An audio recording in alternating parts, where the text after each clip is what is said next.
महादेवी वर्मा को इस लघु जीव अंदर ये ಒಂದು गिल्लू इसे रक्षणा करने की बहुत परेशानी थी, क्योंकि उनके घर में अगले पशु पक्षियों दूसरे पशु पक्षियों इन्होंने पाला था, उसमें कुत्ते बिल्ली, इन जीवों से इस गिलहरी को बचाने का बहुत परेशानी थी। ऐसे ही उन्होंने उसकी कीली काटकर छोड़ दी। ಅಂದ್ರೆ ಅವರು ಏನು ಮಾಡಿದ್ರಪ್ಪ ಅಂದ್ರೆ ಮಹಾದೇವಿ ವರ್ಮ ಅವರು ಈ ಅಳಿಲಿನ ತರಾನೇ ಬೇರೆ ಬೇರೆ ಪ್ರಾಣಿಗಳನ್ನೆಲ್ಲ ಸಾಕಿದ್ರು। ಅದೇ ರೀತಿ ಅದರಲ್ಲಿ ನಾಯಿ ಬೆಕ್ಕು ಕೂಡ ಇದು। ಆ ನಾಯಿ ಬೆಕ್ಕುಗಳಿಂದ ಈ ಒಂದು ಪುಟ್ಟ ಜೀವ ಅಳಿಲನ್ನ ಕಾಪಾಡೋದು ಅವರಿಗೆ ತುಂಬಾನೇ ಕಷ್ಟದ ಕೆಲಸ ಆಗಿತ್ತು। मेरे कमरे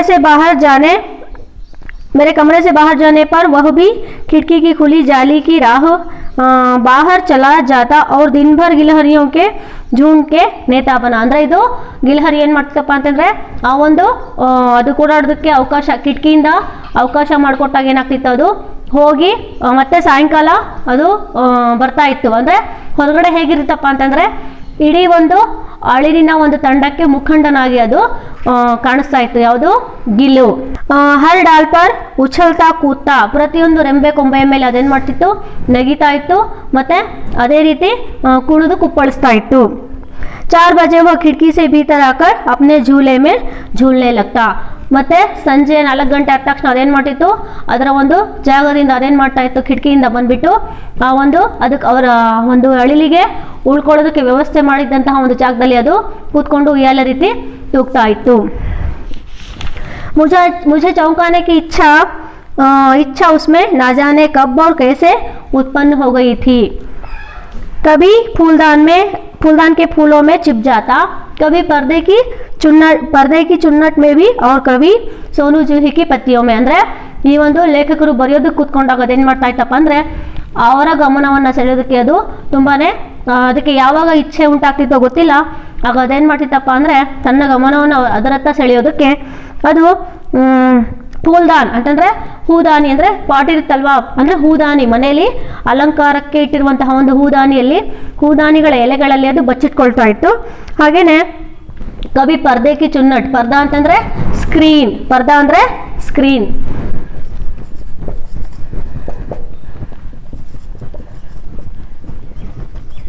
ಈ ಒಂದು ಸ್ಕ್ರೀನ್ ನಲ್ಲಿ ಕೆಳಗಡೆ ನೆರಿಗೆ ಇರ್ತಾವಲ್ವಾ, ಆ ನೆರಿಗೆಯಲ್ಲಿ ಇದು ಬಚ್ಚಿಟ್ಕೊಳ್ತಾ ಇತ್ತು, ಮತ್ತೆ ಸೀದಾ ಮೇಲ್ಗಡೆ ಹೋಗ್ತಾ ಇತ್ತು। ಅವ್ರ ಕವಿ ಸೋನು ಜೂಹಿ ಕಿ ಪತ್ತಿಯೊಮ್ಮೆ, ಇವರು ಒಂದು ಬಳ್ಳಿಯನ್ನ ಹಾಕಿರ್ತಾರೆ, ಅದರ ಹೆಸರು ಸೋನು ಜೂಹಿ ಅಂತಂದ್ರೆ ಅದು ಒಂದು ಜಾತಿಯ ಬಳ್ಳಿ, ಆ ಬಳ್ಳಿಯ ಒಂದು ಎಲೆಗಳಲ್ಲಿ ಇದು ಬಚ್ಚಿಟ್ಕೊಳ್ತಾ ಇತ್ತು, ಯಾವುದು ಗಿಲ್ಲು। ಮೇರೆ ಪಾಸ್ ಬಹುತ್ ಸೆ ಪಶು ಪಕ್ಷಿ ಹೇ, ಇವರ ಹತ್ತಿರ ಗಿಲ್ಲು ಮಾತ್ರ ಇರಲಿಲ್ಲ, ಬೇರೆ ರೀತಿ ಪ್ರಾಣಿ ಪಕ್ಷಿಗಳು ಕೂಡ ಇವರು ಸಾಕಿದ್ರು। और उनका मुझसे लगाव भी कम नहीं है, ಅದೇ ರೀತಿ ಆ ಒಂದು ಪ್ರಾಣಿಗಳ ಜೊತೆ ಅಷ್ಟೊಂದು ಆತ್ಮೀಯತೆ ಇವ್ರಿಗೆ ಇರಲಿಲ್ಲ। परंतु उनमें से किसी को मेरे साथ मेरी थाली में खाने की हिम्मत ना हुई है, ऐसा मुझे स्मरण नहीं आता। ಅಂದ್ರೆ ಇವರು ಅನೇಕ ಪ್ರಾಣಿ ಪಕ್ಷಿಗಳನ್ನ ಸಾಕಿದ್ರು, ಆ ಪ್ರಾಣಿ ಪಕ್ಷಿಗಳ ಜೊತೆ ಸಲಿಗೆ ಇತ್ತು, ಆದರೆ ಈ ಅಳಿನಷ್ಟು ಆತ್ಮೀಯತೆ ಅಥವಾ ಒಂದು ಏನು ಆತ್ಮೀಯತೆ ಇರಲಿಲ್ಲ। ಹೇಗಪ್ಪ ಅಂತಂದ್ರೆ ಆ ಒಂದು ಬೇರೆ ಪ್ರಾಣಿಗಳು ಇವ್ರ ಜೊತೆ ಇರ್ತಿತ್ತು ಬಿಟ್ರೆ ಅದು ಅವರ ಜೊತೆ ಬಂದು ಊಟ ಮಾಡೋದಾಗ್ಲಿ ಅಥವಾ ಹತ್ರ ಬಂದು ಕೂತ್ಕೊಳ್ಳೋ ಅಂತ ಧೈರ್ಯ ಯಾವ ಪ್ರಾಣಿನೂ ಕೂಡ ಮಾಡಿರಲಿಲ್ಲ। ಆದರೆ ಗಿಲ್ಲು ಇದಕ್ಕೆ ಅಪವಾದ। ಅಂದ್ರೆ ಆ ಗಿಲ್ಲು ಏನ್ ಮಾಡ್ತಿತ್ತಪ್ಪ ಅಂತಂದ್ರೆ ಅವರು ಊಟಕ್ಕೆ ಕೂತ್ಕೊಂಡಾಗ ಸೀದಾ ಬಂದ್ಬಿಟ್ಟು ಅವ್ರ ಹತ್ರನೇ ಕೂತ್ಕೊಳ್ತಾ ಇತ್ತು, ಅಂದ್ರೆ ಎದುರುಗಡೆ ಟೇಬಲ್ ಮೇಲೆ ಅವ್ರ ತಟ್ಟೆ ಎದುರಿಗೆ ಕೂತ್ಕೊಳ್ತಾ ಇತ್ತು। गिल्लू इसमें अपवाद था। मैं जैसे ही खाने के कमरे में पहुंचती, वह खिड़की से निकलकर आंगन की दीवार बरामदा पार करके मेज पर पहुंच जाता और मेरी थाली में बैठ जाना चाहता था। ಇದು ಸೀದಾ ಇವರು ಅಡುಗೆ ಮನೆಗೆ ಊಟಕ್ಕೆ ಕೂತ್ಕೊಳ್ಳೋವಾಗ ಏನು ಮಾಡ್ತಿತ್ತು ಅಂತಂದ್ರೆ ಇವರು ಹೋಗಿ ಕೂತ್ಕೊಂಡಾಗ ಅದು ಬಂದ್ಬಿಟ್ಟು ಸೀದಾ ಅವ್ರ ಎದುರಿಗೇನೆ ಕೂತ್ಕೊಳ್ತಾ ಇತ್ತು, ಅಂದ್ರೆ ಇವರ ಹತ್ರನೇ ಕೂತ್ಕೊಂಡು ತಟ್ಟೆ ಮುಂದುಗಡೆ ಕೂತ್ಕೊಳ್ತಾ ಇತ್ತು। बड़ी कठिनाई से मैंने उसे थाली के पास बैठाना सिखाया।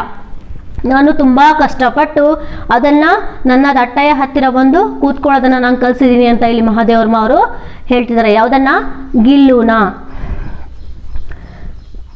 जहाँ बैठकर वह मेरी थाली में से एक एक चावल उठाकर बड़ी सफाई से खाता रहता। ಅಂದ್ರೆ ಅದು ಬಂದು ಬರೀ ಕೂತ್ಕೋತಾ ಇರಲಿಲ್ಲ, ಅವ್ರ ಎದುರಿಗೆ ಬಂದ್ಬಿಟ್ಟು ಅದು ಕೂತ್ಕೊಂಡು ತಟ್ಟೆ ಎದುರಿಗೆ ಕೂತ್ಕೊಂಡಾಗ ತನ್ನ ಮುಂಗಾಲುಗಳಿಂದ ಒಂದೊಂದೇ ಅಗುಳನ್ನ ಅದು ನೀಟಾಗಿ ಆಯ್ಕೊಂಡು ಸೀದಾ ತನ್ನ ಬಾಯಲ್ಲಿ ಇಟ್ಕೊಳ್ತಾ ಇತ್ತು. ಯಾವುದು? ಗಿಲ್ಲು. ಅಂದರೆ ಅದು ತುಂಬ ಚೊಕ್ಕವಾಗಿ ಅದರ ತಟ್ಟೆಯಿಂದ ಅನ್ನದಗಳನ್ನು ತಗೊಂಡು ತನ್ನ ಬಾಯಲ್ಲಿ ಇಟ್ಕೊಳ್ತಾ ಇತ್ತು. ಕಾಜು ಉಸ್ಕಾ ಪ್ರಿಯ ಖಾದ್ಯ ಥಾ. ಒಂದು ಗಿಲುವಿನ ಒಂದು ಪ್ರಿಯ ಖಾದ್ಯ ಅಂದರೆ ತಿನ್ನೋದಕ್ಕೆ ಇಷ್ಟವಾದಂತಹ ಪದಾರ್ಥ ಯಾವುದು? ಕಾಜು ಅಥವಾ ಗೋಡಂಬಿ. कई दिन काजू न मिलने पर वह अन्य खाने की चीज़ों या तो लेना बंद कर देता था, झूले से नीचे फेंक देता था. ಅಂದರೆ ಬೈ ಚಾನ್ಸ್ ಏನಾದರೂ ಕಾಜು ಸಿಗಲಿಲ್ಲ ಅಂತಂದರೆ, ಅಂದರೆ ಕಾಜು ಸಿಗಲಿಲ್ಲ ಅಂದರೆ ಬೇರೆ ಪದಾರ್ಥಗಳೇನಾದರೂ ಕೊಟ್ಟರೆ ಅದನ್ನು ಅದು ಮುಟ್ತಾನೆ ಇರಲಿಲ್ಲ. ಅದು ಕಾಜು ಮತ್ತು ಬಿಸ್ಕೆಟ್ ಮಾತ್ರನೇ ತಿಂತಾ ಇತ್ತು. ಬೇರೆ ಏನಾದರೂ ಕೊಟ್ಟರೆ ಏನು ಮಾಡ್ತಾ ಇತ್ತು? ಸೀದಾ ಎಸಿತಾ ಇತ್ತು ಕೆಳಗಡೆ. उसी बीच मुझे मोटर दुर्घटना में आहत होकर कुछ दिन अस्पताल में रहना पड़ा. ಅಂದರೆ ಇವ್ರಿಗೆ ಮಹಾದೇವಿ ವರ್ಮ ಅವ್ರಿಗೆ ಯಾವುದೋ ಒಂದು ಮೋಟಾರ್ ದುರ್ಘಟನೆ ಅಂದರೆ ಆಕ್ಸಿಡೆಂಟ್ ಆಗುತ್ತೆ. ಆಕ್ಸಿಡೆಂಟ್ ಆದಂತಹ ಸಂದರ್ಭದಲ್ಲಿ ಇವರು ಸ್ವಲ್ಪ ದಿನ ಹಾಸ್ಪಿಟ್ಲಲ್ಲಿ ಉಳ್ಕೊಳ್ಳುವಂತಹ ಒಂದು ಸನ್ನಿವೇಶ ಬರುತ್ತೆ. उस दिनों जब मेरे कमरे का दरवाज़ा खोला जाता, गिल्लू अपने झूले से उतरकर दौड़ता और फिर किसी दूसरे को देखकर तेजी से अपने घोंसले से जा पहुंचता. ಅಂತಂದರೆ ಇವ್ರಿಗೆ ಇವ್ರು ಹಾಸ್ಪಿಟ್ಲಲ್ಲಿ ಇದ್ದುವಂತಹ ಒಂದು ಸಂದರ್ಭದಲ್ಲಿ ಇದು ಯಾರಾದರೂ ಬಂದುಬಿಟ್ಟು ಮಹಾದೇವ್ ವರ್ಮ ಅವರ ರೂಮಿನ ಅಂದರೆ ಒಂದು ಕೋಣೆಯ ಒಂದು ಬಾಗಿಲನ್ನು ತೆಗೆದಾಗ ಅದು ಸೀದಾ ಇವರೇ ಬಂದ್ರೇನೋ ಅನ್ನೋ ರೀತಿ ಸ್ಪೀಡಾಗಿ ಬರ್ತಾ ಇತ್ತು ಗೂಡಿನಿಂದ ಇಳಿದು. ಆಗ ಅವರು ಬೇರೆಯವರು ಅಂತ ಗೊತ್ತಾದ ತಕ್ಷಣ ಅದೇನು ಮಾಡ್ತಿತ್ತು? ಅದೇ ಒಂದು ರೀತಿ ಸೀದಾ ಬಂದುಬಿಟ್ಟು ತನ್ನ ಅವರಲ್ಲ ಅಂತ ಗೊತ್ತಾದಾಗ ಅದು ನಿರಾಸೆಯಿಂದ ತನ್ನ ಗೂಡಲ್ಲಿ ಕೂತ್ಕೊಳ್ತಾ ಇತ್ತು. ಸಬ್ ಉಸೆ ಕಾಜು ದೇ ಜಾತೆ. ಅದಕ್ಕಂದ್ರೆ ನೆರೆಹೊರವ್ರಿಗೆಲ್ಲ ಗೊತ್ತಿರುತ್ತೆ ಇದಕ್ಕೆ ಇಷ್ಟವಾದಂತಹ ಪದಾರ್ಥ ಯಾವುದು? ಕಾಜು ಅಂತ. ಅವ್ರು ಬಂದುಬಿಟ್ಟು ಅದಕ್ಕೆ ಕಾಜು ಕೊಟ್ಟು ಹೋದಾಗ ಅದೇನು ಮಾಡ್ತಾ ಇತ್ತು? ಅದನ್ನು ಗೂಡಿಂದ ಕೆಳಗಡೆ ಎಸಿತಾ ಇತ್ತು. ಪರಂತು अस्पताल से लौटकर जब मैंने उसके झूले की सफाई की, ಆಗ ಇವರು ಹಾಸ್ಪಿಟ್ಲಿಂದ ಮನೆಗೆ ಬಂದಮೇಲೆ ಬಂದಿದ್ದಾದ್ಮೇಲೆ ಇವ್ರು ಏನು ಮಾಡಿದ್ರು? ಅದರ ಒಂದು ಗೂಡನ್ನು ಕ್ಲೀನ್ ಮಾಡುವಂತಹ ಕೆಲಸ ಅಂದರೆ ಸಫಾಯಿ ಕರ್ನೆ ಲಗೆ, ಅದನ್ನು ನೀಟ್ ಮಾಡೋದಕ್ಕೆ ನೋಡಿದ್ರು. ಆಗ ಅದರಲ್ಲಿ ತುಂಬ ಕಾಜುಗಳು ಇವ್ರಿಗೆ ಸಿಗ್ತವೆ. ಆಗ ಅವ್ರಿಗೆ ಏನು ಅರ್ಥ ಆಗುತ್ತೆ ಇದರಿಂದ ಅಂತಂದರೆ ಮಹಾದೇವ್ ವರ್ಮ ಅವ್ರಿಗೆ ಇದು ನಾನು ಇಲ್ದಿರೋ ಒಂದು ಸಂದರ್ಭದಲ್ಲಿ ಅದಕ್ಕೆ ಇಷ್ಟವಾದಂತಹ ಕಾಜು ಕೂಡ ತಿಂದಿಲ್ಲ ಅಂತಕ್ಕಂಥದ್ದು ಮನವರಿಕೆ ಆಗುತ್ತೆ. ಯಾರಿಗೆ? ಮಹಾದೇವಿ ವರ್ಮ ಅವ್ರಿಗೆ. ಅಂದರೆ ಅವರಿಬ್ಬರಲ್ಲಿ ಇದ್ದಂತಹ ಆತ್ಮೀಯತೆ ನಮಗೆ ಗೊತ್ತಾಗುತ್ತೆ ಅಲ್ವಾ. ನೆಕ್ಸ್ಟ್ जिनसे ज्ञात होता था कि वह उस दिनों अपना प्रिय खाद्य भी न खाया था. ಅಂದರೆ ಆಗ ಅದು ಅವ್ರು ಕೊಟ್ಟಂತಹ ಕಾಜು ಕೂಡ ಬೇರೆಯವ್ರು ಕೊಟ್ಟೋಗಿದ್ದಂತಹ ಕಾಜುನೂ ಕೂಡ ಅದು ತಿಂದಿರಲಿಲ್ಲ. मेरी अस्वस्थता में वह तकिए पर सिरहाने बैठकर अपने नन्हे पंजों से मेरे सिर और बालों को हौले हौले सहलाता था. ಅಂದರೆ ಇವ್ರಿಗೇನಾದರೂ ಅನಾರೋಗ್ಯದ ಕಾರಣ ಅಂದರೆ ಮಹಾದೇವಿ ವರ್ಮಕ್ಕೆ ಅನಾರೋಗ್ಯಕ್ಕೆ ಸಂದರ್ಭ ಅಂತಂದರೆ ಅವರಿಗೆ ಏನಾದರೂ ಅನಾರೋಗ್ಯ ಅಂತಂದರೆ ಅವ್ರ ಆರೋಗ್ಯದಲ್ಲಿ ಏರುಪೇರಾದಾಗ ಅವರು ಮಲಗಿದ್ದಂತಹ ಸಂದರ್ಭದಲ್ಲಿ ಗಿಲ್ಲು ಏನು ಮಾಡ್ತಾ ಇತ್ತು?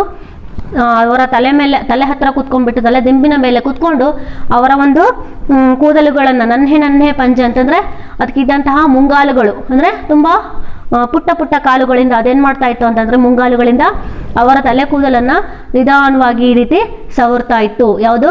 ಗಿಲ್ಲು. ಅಂದರೆ ಅವರಿಬ್ಬರ ಮಧ್ಯೆ ಒಂದು ತಾಯಿ ಮಗುವಿನ ಸಂಬಂಧವನ್ನು ನಾವು ಕಾಣಬಹುದು. गर्मियों में जब मैं दोपहर में काम करती रहती तो ಗಿಲ್ಲು ನ ಬಾಹರ್ ಜಾತಾ. ಅಂದರೆ ಬೇಸಿಗೆ ಕಾಲದಲ್ಲಿ ಗಿಲ್ಲು ಎಲ್ಲೂ ಹೊರಗಡೆ ಕೂಡ ಹೋಗ್ತಾ ಇರಲಿಲ್ಲ. ಯಾಕಂತಂದರೆ ಅಷ್ಟೊಂದು ಬೇಸಿಗೆಯ ಒಂದು ಬಿಸಿಲಿನ ಒಂದು ವಾತಾವರಣ. ದೋಪಹರ್ ಮೇ ಅಂತಂದರೆ ಅದರಲ್ಲೂ ಮಧ್ಯಾಹ್ನದೊತ್ತು ಲೇಖಕರು ಏನಾದರೂ ಕೆಲಸ ಮಾಡಬೇಕಾದ್ರೆ ಗಿಲ್ಲು ಏನು ಮಾಡ್ತಿತ್ತು?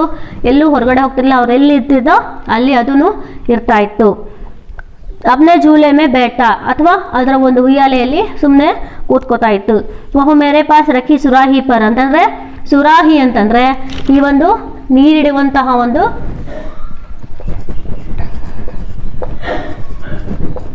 ಮಣ್ಣಿನ ಪಾತ್ರೆ. ಅಂದರೆ ಬೇಸಿಗೆಯ ಸಂದರ್ಭದಲ್ಲಿ ಈ ಒಂದು ನೀರನ್ನು ತಂಪಾಗಿಡೋದಕ್ಕೋಸ್ಕರ ಈ ಒಂದು ಬಳಸುವಂತಹ ಒಂದು ಮಣ್ಣಿನ ಪಾತ್ರೆಯನ್ನು ನಾವು ಸುರಾಹಿ ಅಂತ ಕರಿತೀವಿ. ಇವರು ಅದೇ ರೀತಿ ಒಂದು ಸುರಾಹಿ ಅಂತಂದರೆ ಮಣ್ಣಿನ ಪಾತ್ರೆಯನ್ನು ನಾವು ತಮ್ಮ ಮನೆಯಲ್ಲಿ ಇಟ್ಟಿದ್ರು. ಆಗ ಇದು ಗಿಲ್ಲು ಏನು ಮಾಡ್ತಿತ್ತು? ಬೇಸಿಗೆಯ ಸಂದರ್ಭದಲ್ಲಿ ಆ ಒಂದು ಸುರಾಹಿ ಪರ್ ಅಂದರೆ ಅದಕ್ಕೆ ಮುಚ್ಚಿರುವಂತಹ ಒಂದು ಪಾತ್ರೆ ಹತ್ತಿರನೇ ಮಲ್ಕೊಳ್ತಾ ಇತ್ತು. ಅದ್ರ ಮೇಲೇ ಅದು ಮಲ್ಕೊಳ್ತಾ ಇತ್ತು. ಅಂದರೆ ಸುಮ್ಮನೆ ಹೊರಳಾಡ್ತಾ ಇತ್ತು. ಮತ್ತೆ और इस प्रकार समीप भी रहता और ठंडक में भी रहता, ಅಂದ್ರೆ ಅದು ತುಂಬಾ ತಂಪಾಗಿರುವಂತಹ ಒಂದು ಕಡೆ ಅದು ಹಾಗೇನೆ ಓಲಾಡ್ತಾ ಇತ್ತು. ಯಾವುದು? ಗಿಲ್ಲು. गिलहरियों के जीवन की अवधि 2 वर्ष से अधिक नहीं होती, ಅಂದ್ರೆ ಗಿಲಹರಿ ಅಂದ್ರೆ ಅಳಿಲಿನ ಒಂದು ಆಯುಷ್ ಎಷ್ಟು ವರ್ಷನಪ್ಪ ಅಂತಂದ್ರೆ ಸಾಮಾನ್ಯವಾಗಿ 2 ವರ್ಷಕ್ಕಿಂತ ಜಾಸ್ತಿ ಇರಲ್ಲ. अतः गिल्लू की जीवन यात्रा का अंत आ ही गया, ಅಂದ್ರೆ ಅದೇ ರೀತಿ ಗಿಲ್ಲುಗೂ ಕೂಡ ತನ್ನ ಅಂತಿಮ ಯಾತ್ರೆಯನ್ನು ಮುಗಿಸುವಂತಹ ಒಂದು ಸಮಯ ಬಂತು. ದಿನ್ ಭರ್ ಉಸ್ನೆ ನಾ ಕುಚ್ ಖಾಯಾ, ಆ ದಿನ ಅದು ಏನನ್ನೂ ಕೂಡ ತಿನ್ನಲಿಲ್ಲ, ತನಗಿಷ್ಟವಾದಂತಹ ಕಾಜನ್ನು ಕೂಡ ಅದು ತಿನ್ನಲಿಲ್ಲ. ಮತ್ತೆ ನಾ ಬಾಹರ್ ಗಯ, ಅದು ಹೊರಗಡೆನೂ ಕೂಡ ಹೋಗಲಿಲ್ಲ, ಯಾಕಂತಂದ್ರೆ ಅದರ ಅಂತಿಮ ದಿನ ಅವತ್ತಾಗಿತ್ತು. पंजे इतने ठंडे हो रहे थे कि मैंने जाकर हीटर जलाया और उसे उष्णता देने का ಪ್ರಯತ್ನ किया. ಅಂತಂದ್ರೆ ಲೇಖಕರು ಏನು ಮಾಡಿದ್ರು, ಅದು ತುಂಬಾನೇ ಅದರ ಕೈಕಾಲುಗಳು ಅಥವಾ ಅದರ ಒಂದು ದೇಹ ಏನಾಗ್ತಿತ್ತು, ತುಂಬಾನೇ ತಣ್ಣಗಾಗ್ತಾ ಇತ್ತು. ಅದಕ್ಕೆ ಲೇಖಕರು ಏನು ಮಾಡಿದ್ರಪ್ಪ ಅಂತಂದ್ರೆ ರಾತ್ರಿ ಎಲ್ಲ ಎದ್ಬಿಟ್ಟು ಅದಕ್ಕೆ ಉಷ್ಣತೆಯನ್ನು ಕೊಡುವಂತಹ ಒಂದು ಪ್ರಯತ್ನವನ್ನ ಮಾಡಿದ್ರು, ಅದರ ದೇಹವನ್ನ ಬಿಸಿ ಮಾಡುವಂತಹ ಒಂದು ಪ್ರಯತ್ನವನ್ನ ಅವರು ಮಾಡಿದ್ರು. परंतु प्रभात की प्रथम किरण के साथ ही वह चिरनिद्रा में सो गया. ಅಂತಂದ್ರೆ ಪ್ರಥಮ ವಸಂತ ಅಂದ್ರೆ ಪರಂತು ಪ್ರಭಾತ್ ಅಂತಂದ್ರೆ ಸೂರ್ಯನ ಕಿರಣಗಳು ಭೂಮಿಗೆ ಸ್ಪರ್ಶಿಸುವ ಮುನ್ನವೇ ಅದು ಚಿರನಿದ್ರೆಗೆ ಜಾರಿತು. ಯಾವುದು? ಗಿಲ್ಲು. ಅಲ್ಲಿಗೆ ಗಿಲ್ಲುವಿನ ಒಂದು ಅಂತಿಮ ಯಾತ್ರೆ ಅಥವಾ ಅಂತಿಮ ದಿನ ಬಂದೇ ಬಿಡ್ತು. ಉಸ್ಕಾ झूला उतार कर रख दिया गया है, ಅದರ ಒಂದು ಉಯ್ಯಾಲೆ ಅಥವಾ ಅದು ಕಟ್ಟಿದಂತಹ ಒಂದು ಜಾಲಿ ಅವರು ಅದನ್ನ ಇಳಿಸ್ಬಿಟ್ರು. और खिड़की की जाली बंद कर दी गई है, ಅಂದರೆ ಆ ಕಿಟಕಿಯಿಂದ ಅದು ಹೊರಗಡೆ ಹೋಗೋದಕ್ಕೆ ಮತ್ತೆ ಒಳಗಡೆ ಬರೋದಕ್ಕೆ ಜಾಗವನ್ನು ಮಾಡಿದಲ್ವಾ, ಅದನ್ನು ಕೂಡ ಅವರು ಮುಚ್ಚಿಬಿಟ್ರು. परंतु गिलहरियों की नई पीढ़ी जाली के उस पार चिक चिक करती ही रहती है और सोनू जूही खिलती ही रहती है. ಅಂತಂದ್ರೆ ಅವರು ಆ ಗಿಲ್ಲುಗೆ ಕಟ್ಟಿದಂತಹ ಒಂದು ಗೂಡನ್ನು ಕೂಡ ಇಳಿಸಿದ್ರು, ಹಾಗೇನೆ ಆ ಒಂದು ಜಾಲಿಯನ್ನು ಅಥವಾ ತಂತಿಯನ್ನು ಕೂಡ ಅವರು ತೆಗೆದ್ರು. ಹಾಗೇನೆ ಇಲ್ಲಿ ಬೇರೆ ಅಳಿಲುಗಳು ಅಂದರೆ ಪೀಳಿಗೆಯಿಂದ ಪೀಳಿಗೆಗೆ ಹೊಸ ಹೊಸ ಅಳಿಲುಗಳು ಅಲ್ಲಿಗೆ ಬರ್ತಾನೆ ಇದ್ವು, ಚಿಕ್ ಚಿಕ್ ಅಂತಂದು ಶಬ್ದವನ್ನು ಮಾಡ್ತಾನೆ ಇದ್ವು. ಹಾಗೇನೆ ಆ ಒಂದು ಸೋನು ಜೂಹಿ ಬಳ್ಳಿ, ಅದು ಗಿಲಹರಿಗೆ ತುಂಬ ಇಷ್ಟವಾಗಿದ್ದಂತಹ ಬಳ್ಳಿಯಾಗಿತ್ತು. ಆ ಒಂದು ಬಳ್ಳಿಯಲ್ಲಿ ಅದು ಆಟ ಆಡ್ತಾ ಇತ್ತಲ್ವಾ, ಆ ಬಳ್ಳಿಯಲ್ಲಿ ಹೊಸ ಹೊಸ ಹೂಗಳು ಕೂಡ ಅರಳೋದಕ್ಕೆ ಪ್ರಾರಂಭ ಮಾಡಿದ್ವು.